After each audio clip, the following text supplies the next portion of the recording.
मैं हूं प्रोफेसर राजेंद्र प्रसाद पांडे। आज की चर्चा का विषय है सबाल्टर्न साहित्य का अनुवाद। इस विषय पर 3 वीडियो तैयार किए जा रहे हैं। ये पहला वीडियो है। ये चर्चा का जो केंद्र बिंदु है वो MTT 019 अनुवाद की राजनीति यानी पॉलिटिक्स ऑफ ट्रांसलेशन पाठ्यक्रम के अंतर्गत केंद्रित है और ये पाठ्यक्रम MA अनुवाद अध्ययन MA ट्रांसलेशन स्टडीज प्रोग्राम का एक हिस्सा है। तो हम चर्चा शुरू करते हैं सबाल्टर्न साहित्य का अनुवाद, ट्रांसलेटिंग सबाल्टर्न लिटरेचर 1। ये चर्चा जिन बिंदुओं पर केंद्रित होगी वे हैं सबाल्टर्न का अर्थ, सबाल्टर्न के आयाम, सबाल्टर्न साहित्य के अनुवाद के विभिन्न पक्ष, सबाल्टर्न के अनुवाद की समस्याएं और सबाल्टर्न के अनुवाद की रणनीतियां। जब हम सबाल्टर्न कहते हैं तो हमारा क्या अभिप्राय है और सबाल्टर्न क्यों रखा गया है? जब सबाल्टर्न की बात करते हैं तो उसका क्या अर्थ है? सबाल्टर्न का अर्थ, ये पहला बिंदु है चर्चा का।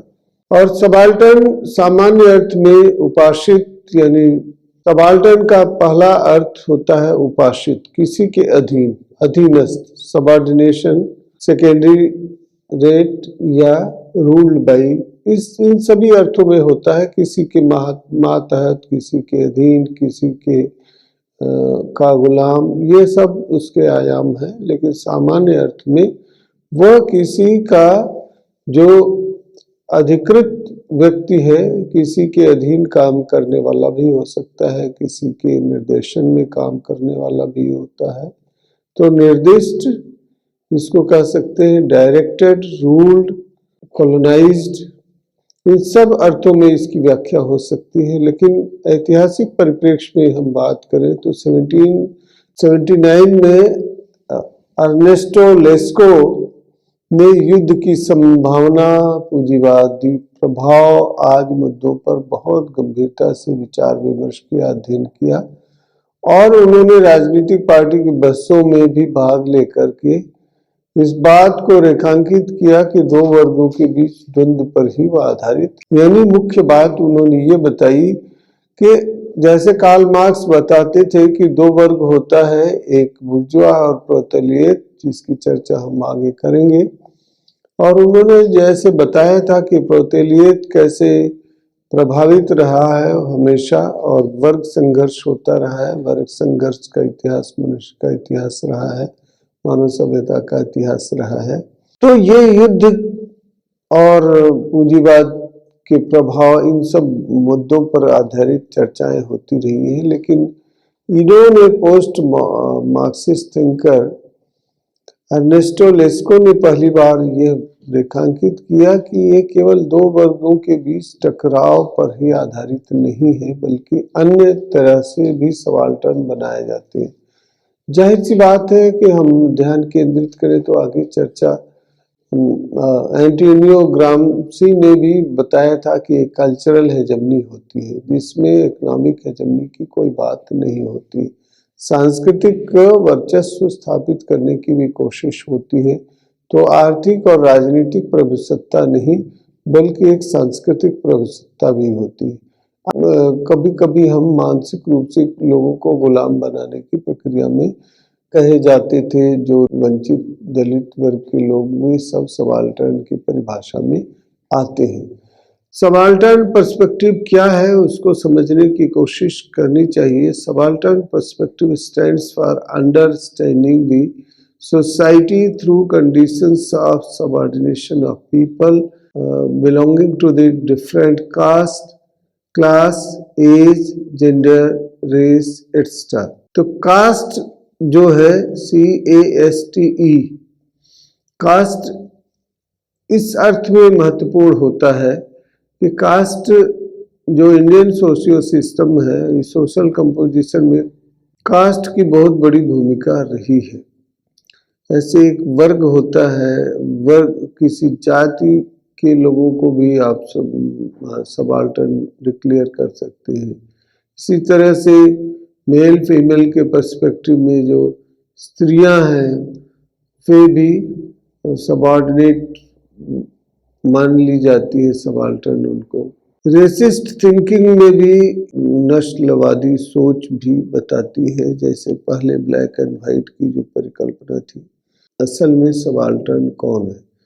तो जाहिर सी बात है, सबाल्टर्न का लेमैन पर्सपेक्टिव ये है कि कोई गुलाम, कोई दोयम दर्जे का, कोई किसी के अधीन काम करने वाला, कोई उपाश्रित मतलब कि कोई किसी के अधीन काम करने वाला, कोई किसी के निर्देशों पर काम करने वाला। वो ऑफिस का भी सबऑर्डिनेशन हो सकता है, वो सोसाइटी का सबऑर्डिनेशन हो सकता है, वर्क का सबऑर्डिनेशन हो सकता है, वो संस्कृत का सबऑर्डिनेशन हो सकता है। तो ये डिफरेंट पर्सपेक्टिव में सबऑर्डिनेशन को देखा गया है। लेकिन डिफरेंट जो कैटेगरीज हैं सबऑर्डिनेशन की, वो है कास्ट यानी जाति, वर्ग, आयु, एज, जेंडर। अब सबाल्टर्न के आयाम कौन कौन से हैं, डायमेंशंस क्या है, यहाँ जैसे मैंने बताया उसको देखते हैं। तो जाति यानी कास्ट, जेंडर वर्ग, क्षेत्रीयता रीजन भी होती है इसके आधार पर। और मार्क्सिस्ट जो पर्सपेक्टिव है, एक बोर्जुआ, एक प्रोलेटारिएट। बोर्जुआ को शोषक कहा जा सकता है, एक्सप्लॉइटेड, दमित, शोषित, जो उच्च वर्ग, मध्य निम्न वर्ग, उस तरह से कह सकते हैं। शब्दावली का प्रयोग अगर मार्क्स के शब्दों को ही आधार बनाकर करें तो एक हैव्स होता है, एक हैव नॉट्स होता है। हैव्स वो जिनके पास होता है, हैव नॉट्स वो जो जिनके पास चीज़ें नहीं है। वो क्या नहीं है, यानी आर्थिक जो है डोमिनेंस। तो सबऑर्डिनेशन और डोमिनेंस ये दो कैटेगरीज होते हैं। तो जहाँ डोमिनेंस रहता है वो सबाल्टर्न नहीं होंगे, जिन पर डोमिनेट किया जाता है, dominated group is called subaltern. अगर इंडियन पर्सपेक्टिव में हम बात करें तो हमारे यहाँ कास्ट सिस्टम माना की स्थिति रही है। ऐसा कहा गया, मनुस्मृति में व्याख्या की गई कि ब्राह्मण, क्षत्रिय, वैश्य और शूद्र चार जो है वर्ग, वर्ण है, वर्ण व्यवस्था जो थी, फोर फोल्ड सिस्टम, उसने जाति व्यवस्था को आगे बढ़ाया। और यद्यपि गीता में ये कहा गया है कि जन्म से कोई ब्राह्मण, क्षत्रिय, वैश्य और शूद्र नहीं होता है, लेकिन तथ्य ये है कि धीरे धीरे ऐसी स्थिति बन गई कि जन्म को ही प्रमाण मान लिया गया। पहले क्या माना जाता था, गुण को प्रमाण माना जाता था। आपका करेक्टरिस्टिक्स क्या है, एट्रीब्यूट्स क्या है, उसके आधार पर ये व्यवस्था मानी जाती थी। लेकिन धीरे धीरे कालक्रम में ये स्थापित हो गया कि नहीं, जाति एक प्रमुख तत्व है। अब जाति में जो उच्च जाति के लोग थे, वे निम्न जाति के लोगों को सबाल्टर्न समझने लगे। और उन्होंने न केवल सबाल्टर्न समझा, बल्कि जो निम्न जाति के लोग थे वे भी खुद अपने को महसूस करने लगे कि वे सबाल्टर्न है, तो उसको स्वीकार करने लगे। स्थिति ये हो गई कि जाति व्यवस्था कितने संवैधानिक परिवर्तन के बावजूद, आरक्षण की व्यवस्था लागू किए जाने के बावजूद अभी भी अस्तित्वमान है। तो caste is a fact in Indian socio composition, it can never be denied. Yes, of course, there has been less effect, and that cannot be accepted in any way in writing on paper, but in practice that is being addressed. अब शुरुआत ये है कि जाति का समापन कैसे हो, तो जाति के आधार पर कोई भेदभाव नहीं होगा, कास्ट क्रीड के आधार पर कोई भेदभाव नहीं होगा। भारत का संविधान ये घोषणा करता है। लेकिन इसके साथ साथ भारत के संविधान में भी SC, ST और अदर बैकवर्ड क्लासेस के लिए आरक्षण की भी व्यवस्था कर दी गई है। तो ये जो पैराडॉक्स है, इस स्थिति के आधार पर ही चीज़ों को समझने की जरूरत है। ग्राउंड रियलिटी जितने भी हम इसको एकेडमिक डिस्कोर्स में ला रहे हैं, अकादमिक विमर्श का ये एक पक्ष है। तो सबाल्टर्न एक फैक्ट है, जो दलित, शोषित और पिछड़ी जाति के लोग हैं वे सबाल्टर्न कहे जाते हैं और सबाल्टर्न के संदर्भ में चर्चा करना जरूरी है। जेंडर एक दूसरी तरह का सबाल्टर्न सिस्टम है, सबऑर्डिनेशन है, क्योंकि जेंडर जो है across the group and classes. मनुष्य की सभी सभ्यताएं, चाहे वो देश में हो चाहे विदेश में रही हो, वैश्विक स्तर पर रही हो, उसमें पुरुष सत्तात्मक व्यवस्था रही है और पुरुष सत्ता का इतना आधिपत्य रहा है कि वो प्रखरता से स्त्रियों को अपना दासी समझता रहा है, अपना मानसिक और अनुचर ना समझ करके गुलाम समझता रहा है और उनका ट्रीटमेंट सेकेंडरी सिटीजन के रूप में होता रहा है। सिमोन द बुआ ने अपनी पुस्तक द सेकेंड सेक्स में लिखा, स्पष्ट रूप से लिखा कि one is not born rather becomes a woman. कोई स्त्री जन्म से नहीं सामाजिक रूप से पिछड़ी होती है, बल्कि वो स्त्री बनाई जाती है। इसका मतलब क्या है कि बायोलॉजिकल कंस्ट्रक्ट होना कम है, सोशल कंस्ट्रक्ट स्त्री की अधिक है। बायोलॉजिकल सोशल कंस्ट्रक्ट के अंतर को समझने की जरूरत है। वो जरूरत क्यों है?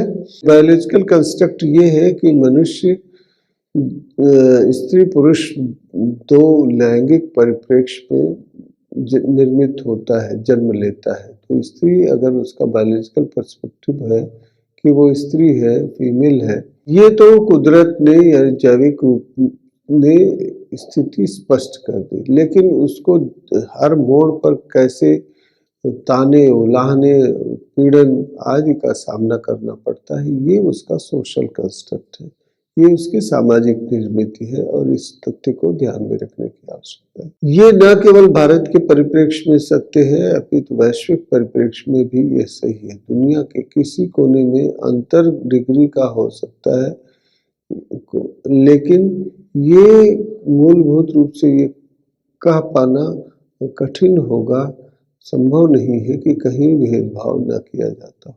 कास्ट जैसे इंडियन पर्सपेक्टिव में कास्ट एक फेनोमेना है, लेकिन हमने देखा कि कैसे वैश्विक परिप्रेक्ष्य में भी श्वेत और श्याम की जो संकल्पना है, ब्लैक एंड व्हाइट की जो संकल्पना है, उस संदर्भ में देखें तो वर्ण भेदी, रंग भेदी संकल्पनाएं शुरू से रही हैं, अभी भी बनी हुई हैं। वर्ग एक कैटेगरी है, ये एलीट भी हो सकता है और लोअर लेवल का भी हो सकता है। इसके अलावा जो जातीय स्तर पर भी वर्ग बन सकता है, क्षेत्रीय स्तर पर भी बन सकता है, राजनीतिक स्तर पर भी वर्ग बन सकता है, सांस्कृतिक स्तर पर भी वर्ग बन सकता है। इसके आधार पर भी विभाजन होते रहे, लेकिन अगर कार्ल मार्क्स की बात करें तो केवल दो वर्ग है, एक बुर्जुआ, एक प्रोलेटारिएट। बुर्जुआ का अर्थ है शोषक वर्ग और प्रोलेटारिएट का अर्थ है शोषित वर्ग। तो इसका मूल आधार आर्थिक रूप से उनकी क्षमता थी, इसीलिए हैव्स और हैव नॉट्स की कल्पना की गई। डिस्क्रिमिनेशन का जो ग्राउंड होता है वही सबाल्टर्न बनाता है किसी को, और इस दृष्टि से देखा जाए तो क्षेत्रीयता यानी रीजन भी एक तरह के सबाल्टर्न होने की, सबऑर्डिनेट समझे जाने की परिकल्पना है। कोई सुदूर क्षेत्र का स्थित कोई व्यक्ति हो, ग्रामीण परिप्रेक्ष्य में या भौगोलिक दृष्टि से, सामाजिक दृष्टि से पिछड़े क्षेत्र के जो बासिंदे हैं, तो एक तरह का सबऑर्डिनेशन कहा जाता है। इसीलिए कुछ क्षेत्र में रहने वाले लोगों, जैसे हिमाचल के कुछ जिलों के जो बासिंदे हैं, वे सभी शेड्यूल ट्राइब माने जाते हैं। कटिंग अक्रॉस दी कास्ट, यानी उस समय ये नहीं देखा जाता कि कौन उच्च वर्ग का है, कौन निम्न वर्ग का है। अगर उस क्षेत्र में रह रहे हैं तो वो शेड्यूल ट्राइब है। ऐसे दूसरे प्रदेशों में भी स्थिति है, एक भूभाग में रहने वाले वर्ग को वैसा मान लिया जाता है। ऐसा क्यों? क्योंकि वो क्षेत्र पिछड़ा है, वो क्षेत्र बहुत वंचित है, डिप्राइव्ड कैटेगरी के लोग वहाँ बसते हैं, इसलिए वहाँ के सारे बासिंदों को भी एक तरह से डिप्राइव्ड मान करके उनको शेड्यूल ट्राइब कैटेगरी में रख लिया जाता है। तो इस दायरे से, इस नज़रिए से अगर देखा जाए, ये जो क्षेत्रीयता की अवधारणा है वो भी एक तरह से एक कैटेगरी मार्कर बन जाती है कि किसी को सबाल्टर्न माने या न माने। और मार्क्सवादी नज़रिया, इसकी चर्चा भी हमने की, तो बुर्जुआ और प्रोलेटारिएट, बुर्जुआ प्रोलेटारिएट ये दोनों स्थानीय भाषा में, ये जर्मन और रशियन पर्सपेक्टिव में बात बताई गई है। खास तौर से बुर्जुआ ये रूसी शब्दावली का शब्द है। तो बुर्जुआ और प्रोलेटारिएट, प्रोलेटारिएट मतलब कि ये शोषित है, एक्सप्लॉइटेड है। तो डोमिनेंट जो ग्रुप है वो आर्थिक रूप से संपन्न है, वो हैव्स है, और जो आर्थिक रूप से विपन्न वर्ग है वो हैव नॉट्स। सबाल्टर्न साहित्य के अनुवाद के विभिन्न पक्ष हैं। तो पहला पक्ष क्या है? ये कुछ बातें गायत्री चक्रवर्ती स्पिवाक ने अपनी प्रसिद्ध रचना, प्रसिद्ध लेख कैन सबाल्टर्न स्पीक में कही है, और उसमें उन्होंने 4 कैटेगरीज बताई है। डोमिनेंट फॉरेन ग्रुप्स है, वो एक एलिट हो जाएगा। डोमिनेंट इंडिजिनस ग्रुप्स है on the all Indian levels, और तीसरा ग्रुप है dominant indigenous groups on the regional and local levels. Term people and the subaltern classes and used as synonymous throughout गुहा's definition, यानी रामचंद्र गुहा की definition. The social groups and elements included in this category represent the demographic difference between the total Indian population and all those whom we have described as the elite. तो elite की ये जो परिभाषा है, first 2 category के लोग elite है, third intermediary section के लोग हैं, और जो चौथा वर्ग है वो पूरा सबाल्टर्न के रूप में आता है। अब सबाल्टर्न प्रवृत्ति का साहित्य, 2 तरह की स्थितियां होती है सबाल्टर्न में। एक कुछ बाय नेचर सबाल्टर्न लिटरेचर होता है, और एक जो सबाल्टर्न ने लिख दिया, यानी किसी दलित व्यक्ति द्वारा लिखा गया साहित्य, वो भी सबाल्टर्न होता है। और मान लीजिए कि किसी दलित वर्ग ने अगर कोई रचना लिखी तो वो भी सबाल्टर्न कही जाती है। और किसी गैर दलित या सवर्ण वर्ग ने भी, सवर्ण वर्ग के व्यक्ति ने कोई रचना लिखी लेकिन उसमें दलित विमर्श पर स्थितियां हैं, तो वो भी सबाल्टर्न प्रकृति का साहित्य कहा जाता है। जैसे सबाल्टर्न साहित्य के अनुवाद के विभिन्न पक्ष के, सबाल्टर्न साहित्य की व्याख्या, सबाल्टर्न क्या है, व्हाट इज सबाल्टर्न लिटरेचर। तो सबाल्टर्न असल में उस तरह का साहित्य है, 2 इसकी कैटेगरीज बनाई जा सकती है। पहली कैटेगरी ये कि उस तरह का साहित्य जो सबाल्टर्न यानी दलित पिछड़े वर्ग के लोगों ने लिखा। दूसरा, सबाल्टर्न साहित्य के अनुवाद की जरूरत क्यों? जरूरत इसलिए है कि उसको वैश्विक पहचान मिले। उदाहरण के लिए ओम प्रकाश वाल्मीकि का उपन्यास जूठन अगर अंग्रेजी में अनुदित नहीं होता तो उसके पाठक बहुत कम रहते हैं। या इसके पहले मराठी में रचित साहित्य अक्कर मासी, जो भालचंद नेमाड़े की, जो अक्कर मासी जो है, अगर ये नहीं रचा गया होता तब हम इसको महत्व नहीं दे पाते। अक्कर मासी का शाब्दिक अर्थ है बास्टर्ड, लेकिन ये अक्कर मासी का अनुवाद किया गया अक्कर मासी। तो इस तरह से दलितों के जीवन पर आधारित जो उन्होंने आत्मकथाएं लिखी है, अगर वो अनुदित नहीं होता तो वैश्विक पहचान नहीं मिलती। इसी तरह इसकी 2 स्थितियां हैं, एक लिव्ड एक्सपीरियंस और एक एम्पैथिकल।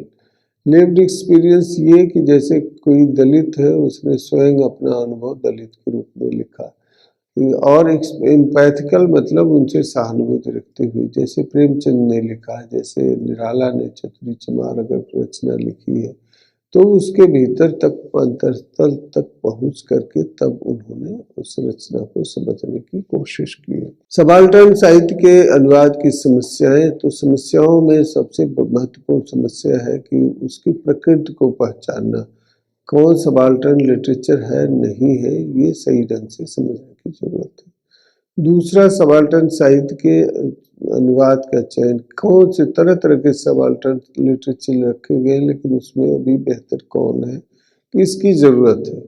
फिर मूल पाठ के रूपांतरण और मूल पाठ के तादात्म्य का प्रश्न, मूल पाठ का अनुवाद करते समय कितना जोड़ा जाए, छोड़ा जाए, एडिशन डिलीशन, और कैसे वो आइडेंटिकल बना रहे, ये प्रश्न विचारणीय होते हैं। इसी तरह एक अन्य महत्वपूर्ण है निष्ठा के विभिन्न आयाम, किसके प्रति फाइडेलिटी रहे। अनुवाद में फाइडेलिटी तो महत्वपूर्ण बात है, लेकिन फाइडेलिटी किसके प्रति, टेक्स्ट के प्रति, ये कॉन्टेक्स्ट के प्रति, राइटर के प्रति, या जो टारगेट ग्रुप का रीडर है उसके प्रति, इन सभी मुद्दों पर चर्चा करने की आवश्यकता है। इसके अलावा सबाल्टर्न साहित्य के अनुवाद की रणनीतियाँ क्या अपनाई जाए, तो पहली रणनीति ये होगी कि निष्ठा के प्रश्न को, फाइडेलिटी के क्वेश्चन को गंभीरता से देखने की जरूरत है। इसके बाद सांस्कृतिक पक्ष का अनुवाद, कि उसका जो कल्चरल डायमेंशन है उसको कैसे समझा जाए, और भाषिक पक्ष का अनुवाद और पाठपरक अनुवाद, टेक्सचुअल ट्रांसलेशन, इस पूरे परिप्रेक्ष्य में अनुवादक कितना हस्तक्षेप करता है, इस दायरे से देखा जाए, इस दृष्टि से देखा जाए, तो हमने सबाल्टर्न साहित्य के अनुवाद के प्रथम वीडियो में विभिन्न मुद्दों पर चर्चा की। आशा है ये चर्चा आपके लिए लाभान्वित करने वाली रही होगी। ये लाभकारी चर्चा, उपयोगी चर्चा आप सुन सकेंगे, समझ सकेंगे और अनुवाद की राजनीति के परिप्रेक्ष्य में इसको ग्रहण करके इसकी व्याख्या करेंगे। इसी विश्वास के साथ अभी इस चर्चा को विराम देते, पुनः एक नई चर्चा के साथ आपके साथ जुड़ेंगे। बहुत बहुत धन्यवाद।